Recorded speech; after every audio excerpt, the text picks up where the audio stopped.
Chapter 22.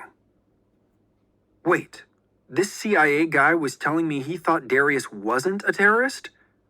But you just got done telling me that story about your brother, about how you thought he was innocent, but it turned out he was guilty all along, I said. Because I wanted you to understand what happened to me, Hagen said. And I knew you, of all people, would understand. All week I've watched you slowly lose your confidence in your brother, the same way I did. The truth is hard enough to accept. You fight it, deny it, but when you do come round, you start to question everything. You start looking for signs your brother was a terrorist in every little thing he said and did, and then you beat yourself up for being so blind. I nodded. I'd been doing that very thing when he walked in. After Connor died, I was a wreck, Hagen said. Not just because I'd lost my older brother, the boy I'd looked up to and idolized all my life, but because I doubted myself. If I hadn't seen that Connor, who I knew better than anyone else, was a terrorist, how was I supposed to ever be right about anybody? I couldn't trust my hunches anymore, my intuition, my gut.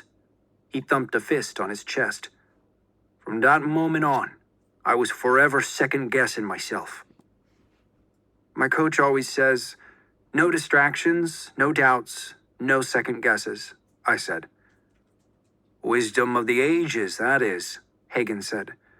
After Connor died, I was haunted like a banshee by all three. I was distracted. I doubted myself. I second-guessed myself at every turn. And when you do that in the spy business, well, it's over. You're done. The Irish army didn't want the brother of a known terrorist in their ranks anyhow, so I did what any good down-on-his-heels Irishman does. You up and moved, I finished for him. Hagen smiled wryly. He liked that. Indeed. Came to America, as so many of my blessed people have, where it turns out they didn't mind so much that my brother was an IRA terrorist, as the IRA had no beef with the USA. Got a job with the CIA as a counterterrorism analyst, and here I am. A well-traveled, very experienced counterterrorism expert with a very high pay grade, but no confidence to make the tough calls and too much seniority to be let go. And what does that get you? You're the rumpled old man in the interrogation room who isn't allowed to ask questions. You're nobody, nothing, a joke.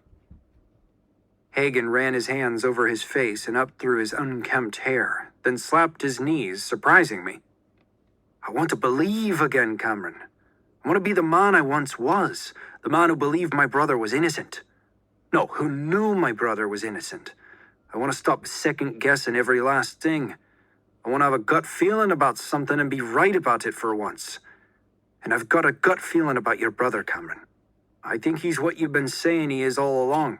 A loyal American soldier who got captured and who's now doing his damnedest to tell us everything he can about what his captors are up to so we can stop them. I couldn't believe it. Just when I started to think everybody else was right about Darius, somebody finally came along who believed what I'd been saying from the start. I was all mixed up inside. I wanted to believe, like Hagen, wanted to go back to that innocent, naive Cameron who wouldn't hear anybody say a bad word about his older brother. But could I go back? Could I forget everything I'd learned about Darius this week? Could I ever see the events of his life as anything but the path to terrorism? Everybody else in this building thinks your brother is a traitor to his country, Hagen said.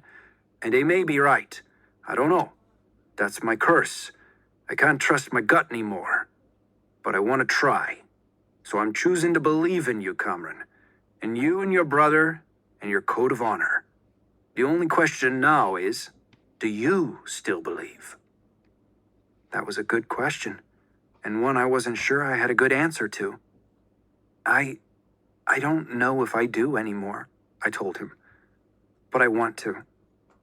Good enough, Hagen said. He stuck out his hand, and I shook it. Now, he said, if you've got a bit of free time on your hands, I'd very much like to go over those tapes of Darius again with you.